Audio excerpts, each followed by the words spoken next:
ভাৰত চৰকাৰৰ বৃহৎ পদক্ষেপ তেওঁলোকে অতি কম মূল্যত তেওঁলোকৰ জীৱনদায়ী যিবিলাক ঔষধ আছে তেওঁলোকে ইয়াত পাবলৈ সক্ষম হ'ব। গতিকে ভাৰত চৰকাৰক অনুৰোধ জনাম যাতে গোৱালপাৰা চহৰৰ মাজমজিয়াত এইটো হোৱাৰ উপৰিও যাতে আমাৰ গোৱালপাৰা জিলাৰ বিভিন্ন অঞ্চলত এইবোৰ আউটলেট মুকলি কৰিব পাৰে তাৰ কাৰণে আমি ভাৰত চৰকাৰক আহ্বান জনাম। আৰু আজি যিসকলে এইটো আউটলেট খোলাৰ কাৰণে আগ্ৰহ প্ৰকাশ কৰি তেওঁলোকে আউটলেটটো খুলিলে তেওঁলোকক মই আজি এইটো সময়ত মই অভিনন্দন জ্ঞাপন কৰিছোঁ।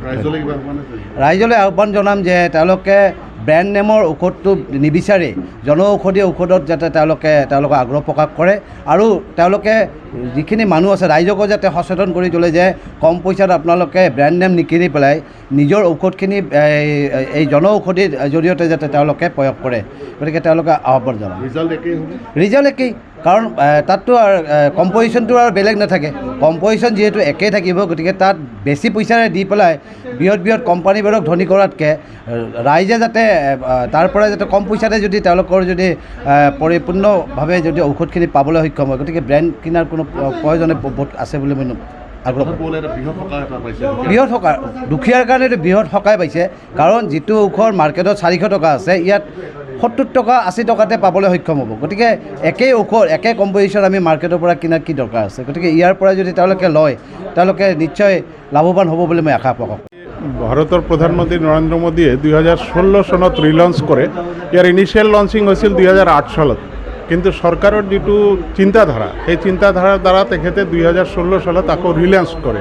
ৰিলঞ্চ কৰাৰ এটাই উদ্দেশ্য আছিল যিবিলাক লিডিং কোম্পানীয়ে ব্ৰেণ্ডেড মেডিচিন বনায় তেওঁলোকৰ প্ৰডাকশ্যন ইউনিটৰ পৰা বহু মেডিচিনেল প্ৰডাক্ট এনেকৈ ওলাই গৈছিল।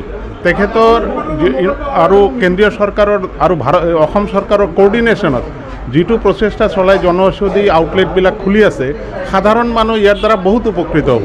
কাৰণ এটা ব্ৰেণ্ডেড মেডিচিনৰ দাম 100 টকা হ'লে ইয়াত 50 টকাৰ পৰা 90 টকালৈকে কিছুমান ঔষধত সকাহ দিয়া আছে।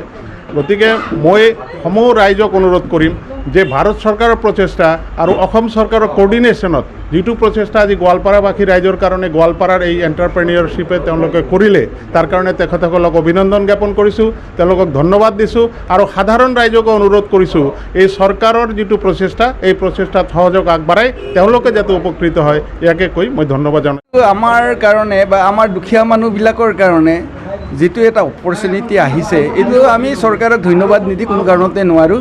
আমি জানো আমাৰ এই গ্ৰাম্য জীৱনত আমি যিসকলে গাঁৱত থাকোঁ আমি জানো যে এটা ঔষধৰ কাৰণে আমি কিমান কষ্ট কৰিব লাগে সেইটো কিনাৰ কাৰণে।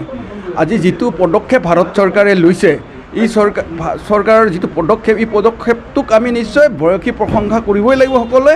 আৰু যাৰ জৰিয়তে আজি দুখীয়া আমি যিমানবিলাক মানুহ আছোঁ দুখীয়া মানুহখিনিয়ে আমি এটা বহুত ডাঙৰ উপকাৰ পাম। কেৱল আমাৰ ইয়াতে হৈছে আমাৰ ইয়াতে তেনেকুৱা মানে গোৱালপাৰা চহৰত হৈয়ে মানে শেষ হ'ল এনেকুৱা নহয়।